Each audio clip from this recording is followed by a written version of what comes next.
पहिले आम्ही तुम्हाला सांगतो एखादं पत्र घेऊन जायचो, असं पत्र पहाच किती आहेत साहेब, 50-50 लाख आहेत.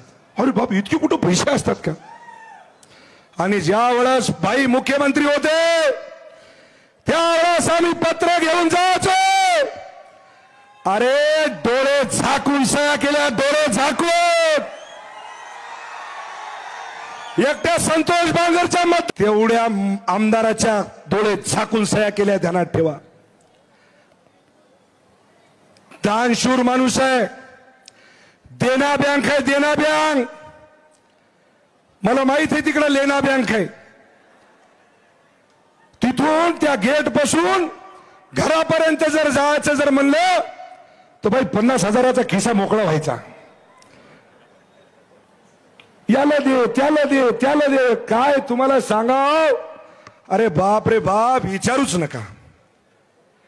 आणि भाईची जर परिस्थिती बघितली मित्र, ध्यानात ठेवा, गरीबाचा नेता, अनाथाचा नाथ, एक नाथ आहे मित्र, ध्यानात ठेवा. म्हणून भाई आम्हाला काही पाहिजेत नाही, फक्त त्या शंकर भोळ्या शंकराला एवढा साकडं घालेल की माझ्या माईच्या मनातल्या सर्व मनोकामना, ज्या इच्छा पूर्ण होतील त्या माझ्या भोळ्या शंकराच्या चरणी मी साकडं घालेल.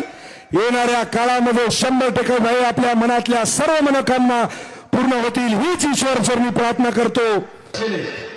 आपल्याला त्या दिवशी फोनवर सुद्धा माझं बोलणं झालं आणि आपल्याला ते निवेदन दिलेलं आहे.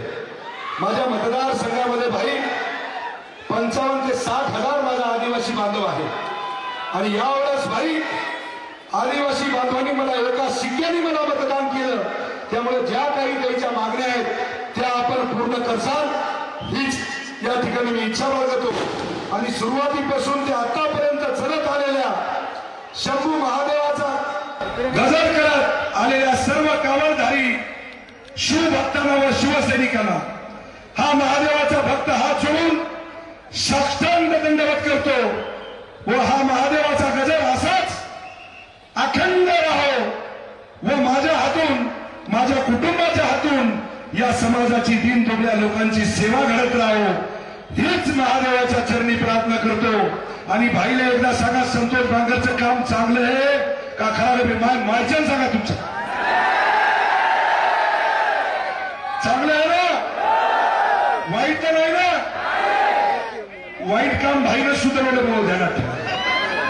वाईट काम म्हणजे जास्त बोलणं, जास्त अग्रेसिव्ह होणं. इकडं आहे का? अरे थांबा, अरे इकडे ऐका रे, इकडे ऐका. मी मीडियाच्या समोर जायचो, काही बोलायचो,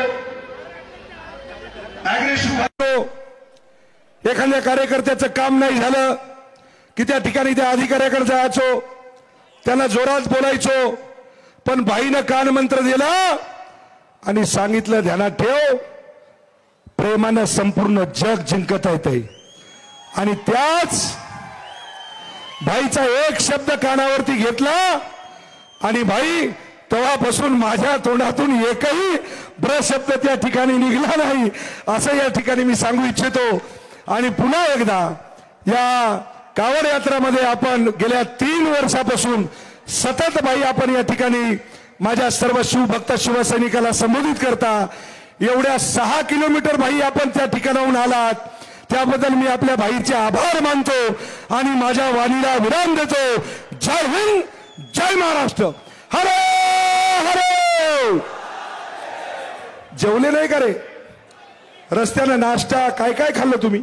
मग आवाज कसा गुंडला पाहिजे?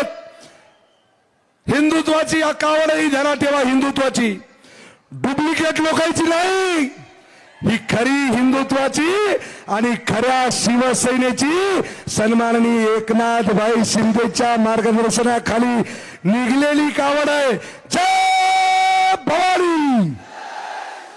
हा राज कुलाचा और हमारा नेता कैसा हो. जय हिंद, जय महाराष्ट्र.